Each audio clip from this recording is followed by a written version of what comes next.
Dogworks Radio is sponsored by Alaska Dogworks. Check out their website at alaskadogworks.com. You can support this podcast on patreon.com/firstpawmedia. This episode of the podcast is brought to you by First Paw Coffee Company, specializing in private label premium blend coffee. If you're serious about coffee, you should check it out. First Paw Coffee's passion is high-quality, small-batch roasted coffee. They take the extra time to taste and get everything perfect before they release new blends. They aim to bring you a cup of happiness each time you pour yourself some coffee. Find out more at ak.dog/free and enter for a chance to win some First Paw Coffee prizes, a book from our collection, and tote bag. One winner will be selected at random each month. That's ak.dog/free. From First Paw Media, sponsored by First Paw Coffee Company, this is the Dog Driver Show. Visit our website at dogworksradio.com. Now here are your hosts, Robert Forto and Kourosh Partow.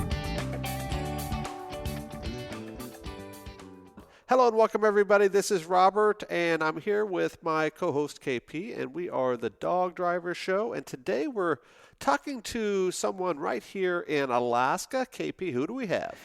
Today we have an open class driver from Tanana, Alaska, Courtney Moore, with us. I had the opportunity to race with her during the Ronde. I've seen her racing many different races around the state.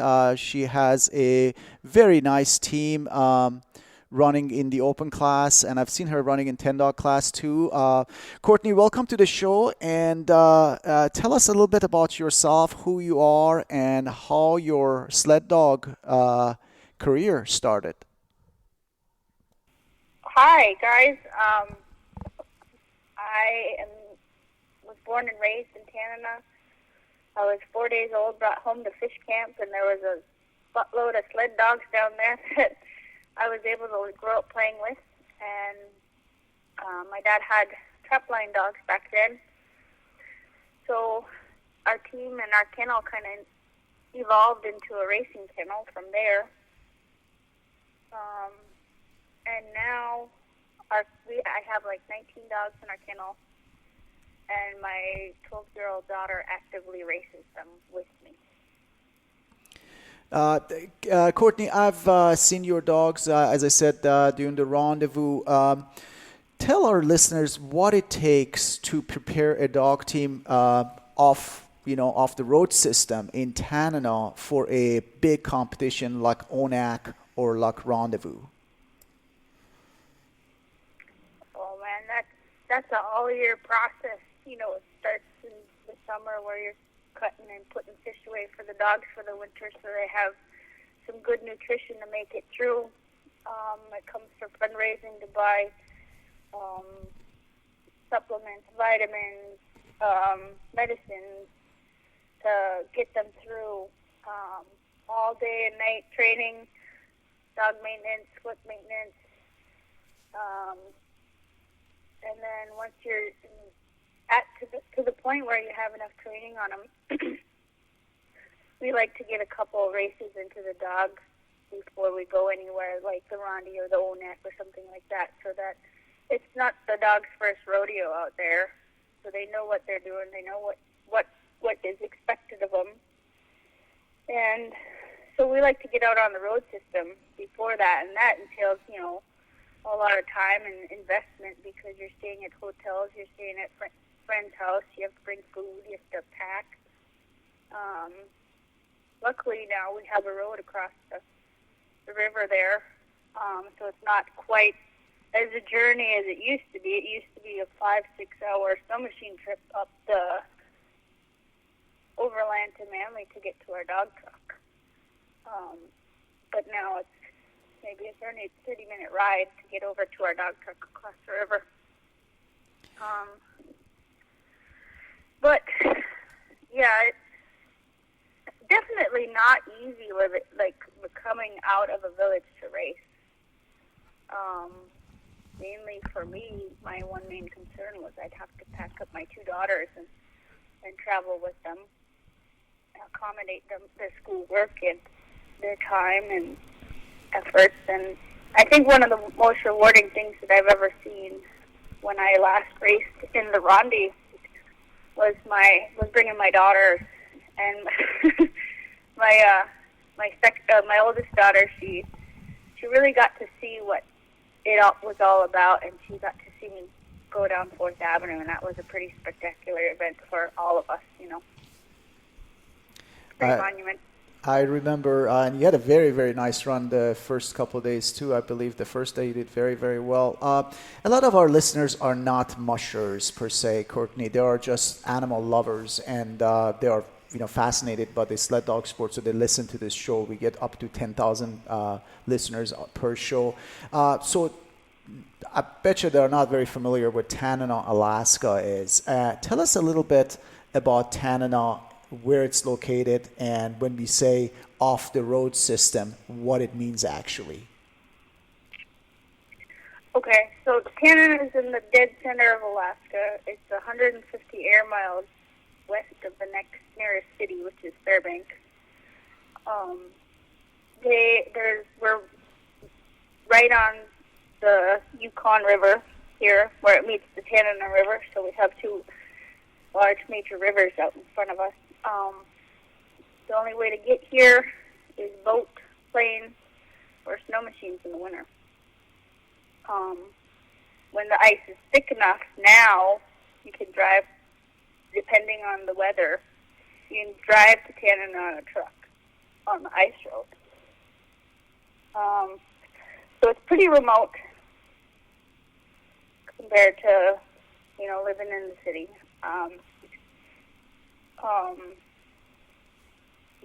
I lost my train of thought. So when you're coming to a race, obviously you have to cross the river, the ice road, to come to the road, which is brand new, right? From Manly to Tanana. Is that was constructed very recently? Yes, within the past 6 years. And anyways, yeah, you have to. So it's like a 6-hour ride, anywhere from a 6 to 8 hour ride if you're bringing dogs to Fairbanks in a truck. You have to drop, you have to feed, you have to drop again. So it's kind of a tedious journey, and it's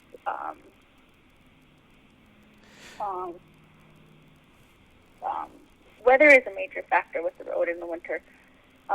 There's no road maintenance from November to February, I want to say.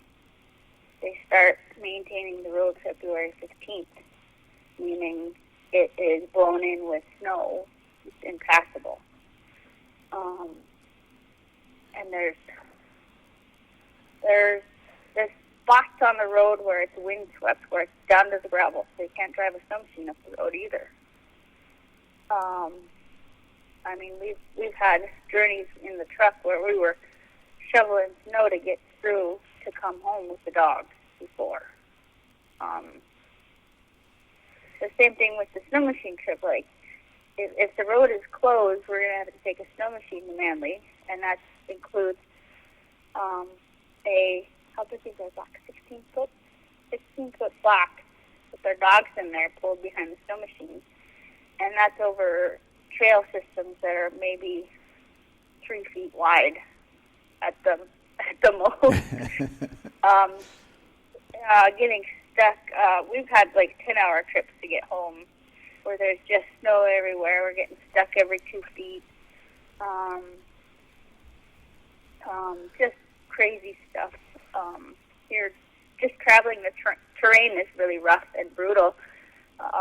But the dogs in the box are nice and comfy in their hay padded little buggy that we have behind them. But then you have another snow machine for all the gear that you need to get up to Manly. So it's just, I want to say, it's not stressful, but it's a little bit added weight to, just to get your dogs out to get to a race before all the big races happen. So that we like build a day into our travel time to let the dogs recover from strenuous trips and stuff like that. Oh, I can imagine that. And also being remote, you have to organize everything way ahead, right? Even because you were talking about you have to catch enough fish to feed the dogs. It's not like for me, if I'm missing dog food, I just go to the store and buy 10 other bags. For you, that's not the case. You have to organize everything, right? Yeah, exactly. Like we're cooking for the dogs the week before we go. We're freezing it into travel size bundles, packing that. We just have bags and bags of stuff that we're trying to fit like a maze into a sled small enough to pull or into our dog truck. We don't have a grand dog truck. It's a CD8 Chevy. So it's a little, I wouldn't say strenuous, but it's you have to have all the details because you can't just run right back home and grab our stuff. Oh, I can imagine.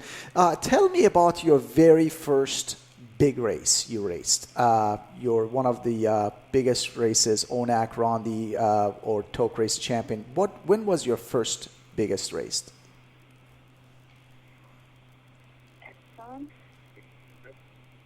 Yeah, geez. It was so long ago. Oh, I want to say my first big race and my favorite race ever was the Exxon. Oh. The Exxon Open there in Anchorage.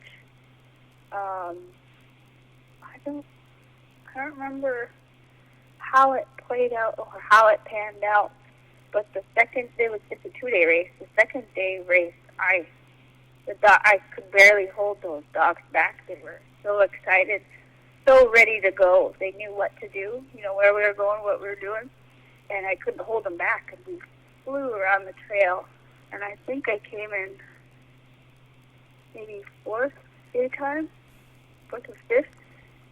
It was somewhere, maybe it would have been third. I'm not sure, but I came in fifth overall out of lots of teams. Oh yeah, Exxon Open. It's a big race. It's changed to the ASRA Championship, the name, but yeah, it's a tough race. Going through the tunnels and bridges and everything, it's definitely tough. Were you a junior when you did that, or as a senior you did that? I was in my early 20s, I think. Okay. But they. That's another challenge living in the village is getting dogs ready to go through culverts and stuff. So it takes a lot of prep to, get tarps up out on our trail systems around here. And the other thing is the spectators. The dogs aren't used to people being out on the trail. Like we hardly see rabbits out here. The trails out here. So that's there's a lot of different things coming out of the village to go into a city to race, and I want to say that was my funnest race ever because I stood on the mat the whole day, that second day, and I could barely slow those dogs down. I want to say right after that race we had to buy snow machine what are those? Studs. Ice screws and put them in my mat because I couldn't slow the dogs down. That's good. Actually, you answered partially my next question. How do you prepare a dog team in Tanana, by the Yukon River where your trails are flat as a pancake, no spectators, no bridges, no tunnels, for a race like Rendezvous, where you are going through the tunnels, over the bridges, with crowd applauding, screaming, supporting your team? How do you do that? Well, for one, I have to say Tanana is a real dog-friendly village. I think one of the ordinances was if there's a dog team on the road, they have the right-of-way over any vehicle. So when we train from, we jump up, we train on the road system until there's enough snow to go back into the trail system. There's also a hill 8 miles up the road that we use sparingly to get a little bit of hill training on them. But that kind of slows them down for a while, so we don't use it as much anymore.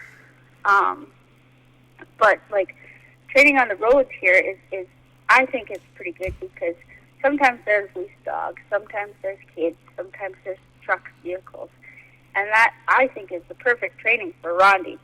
I want to say last spring, I was coming home on the trail here, and a rabbit ran right under my dog's nose, like the leader's nose.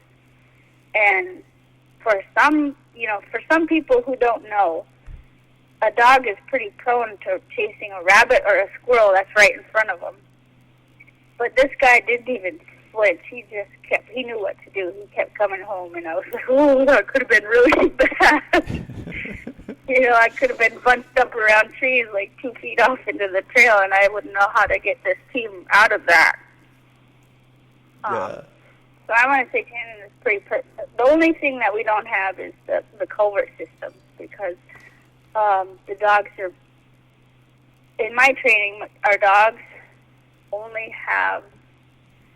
Some of them only have aversions to the culvert, and then there's others that have a problem with all the spectators on 4th Avenue and Cordova. But for sure. we build it into the team where they're in the back of the team. They just get pulled through that because they want to go play. They want to go check things out. They don't want to, run by that. But then when they get out in the trail system in Anchorage, they're pulling full bore. Yeah, that's for sure. Courtney, you are you started as a junior, and now you're a mom. And how do you introduce your kids to the sport and to the tradition? Which I will call that a tradition, in Tanana. Here's the best story I have was when my oldest daughter was 7, and I said, hey, you need to come out and help me with these dogs. And she was mad at me. Why do I have to do this? It came along, like I used the dogs as a teaching method for her, You're going to learn to respect and care and love. Like, she already loved the animals. She grew up racing them and running them and double sledding with me. And so I was telling her this and giving her lifelong lessons of why and what and where. And I said, you can't stay home after you graduate from high school. And she yelled at me. She said, I know. I'm going to college. And so I was like, okay, I'm sorry. I give my kids expectations of what I want them to do in life, like where do I want them to go, how do I want them to behave, to be respectful, to be happy, healthy, and pursue their dreams. And so the dogs really come into play with that. And my oldest is 12 now. I've taken her to the Junior North American where she's raced, and she's absolutely grown to love it. Her first big experience was the 2018 Rendezvous with me, and she was running my leaders down to the starting line. That was a pretty big moment for her to see that. And at the end of the day, things got pretty tough in that race. And at the end of the day, she was on top of the dog box, howling or singing away to the dogs, and they're howling along with her. And then at that moment, I was like, okay, we're going to be all right, Things could be worse, but we're going to be all right. That's a beautiful story. Courtney, I really appreciate your insight with living out there in rural Alaska in the villages and, making the demanding trips back and forth to race your dogs. I guess my big question is, where does mushing stand these days here, 2021, compared to how it was when you were a little kid? Is it as accepted as it was back then, or are more and more people getting away from dogs and doing other pursuits, whether it be mainly kids? Are they doing sports and video games and that sort of thing, or is it much the same as it was when you were growing up? It definitely is a totally different world and culture nowadays from when I grew up. We didn't have the digital things that technology put out these days, and I know that in the generation now, it's hard to unplug them from their phones and their Wi-Fi. I'm lucky that my oldest daughter she jumps up to run feed the dogs. She says, I miss them. I want to go hang out with them. And I'm like, man, that's freaking awesome. I will help you and do everything you want to do, you know. Right. And back in our day, there was dog teams all over Tanana, all over the villages. I want to say now there's barely a handful left. Yeah. The feasibility of owning a dog team in the village is just not. It's not there anymore because it's just too spendy to get in and out of the village. I mean, I'm saying Tanana is extremely lucky because we can be connected to that road system to get out, which makes things cheaper, but it's not as cheap as, you know, as what it should be, I want to say. But people in Tanana are still very, very supportive of the dog teams that we have here. There's a lot of people that have sold out in the last couple of years because it's just not, with the fishing disasters that we've had in the last couple of years, it's too hard to feed our dogs and take care of them. Yeah, like KP said right before I turned it over to him, he said he can easily go down to the store and buy a pallet of dog food and have it here the next day, whereas you're thinking about you know, how the fishing season's going to go and, you know, all the chores that it takes. It's definitely a lifestyle choice compared to what a lot of our other mushers are going through here on this show as well. KP, what else do you have for Courtney before we go? Courtney, wanted to thank you for sharing your experience in Tanana and your experience as an open class driver with us. I really enjoyed chatting with you and looking forward to see your little girl on at the Junior North American Championship this year. And good luck with the fishing and the training season. All right, thanks, guys. Thank you. And for our listeners, stay tuned. In the coming weeks, we're going to have Courtney's dad, Pat, on the show. And that's going to be an interesting one because he is on the TV show Yukon Men. Yeah, Yukon he's a Men. TV. Actually, Courtney too. Courtney is both of them are TV celebrities, not mushing celebrities, but TV. Yeah, we're gonna have a second interview with Pat next week, and he will share his experience as organizer of one of the biggest races in our state, Tanana race, with the rest of us. Very good. So stay tuned to that and be sure to hit that subscribe button so you do not miss that episode or any other episodes as well. So on behalf of our guest today and my co-host, this is Robert for The Dog Driver. We will see you guys next time. Goodbye. From First Paw Media, this is The Dog Driver Show. We hope you enjoyed this podcast, and we invite you to subscribe in Apple Podcasts, Spotify, Stitcher, or wherever you get your podcasts. You'll find a link on the episode notes. You can tap or swipe on the episode cover art, and you can see some offers from our sponsors. You can support our show by supporting them. If you like what you have heard, we would love it if you could give us a 5-star rating and tell your friends how to subscribe too. Your hosts are Robert Forto and Kourosh Partow. Our producer is Robert Forto and created for First Paw Media.